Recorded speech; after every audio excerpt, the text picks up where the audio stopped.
điện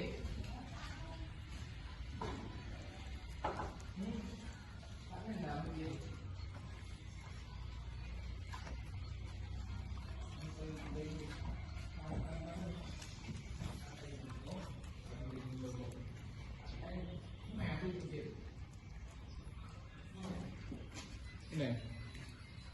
chọc em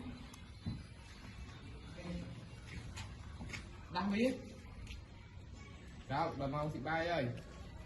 rồi tu cho mờ mà tu gây mở thọ tu gây mở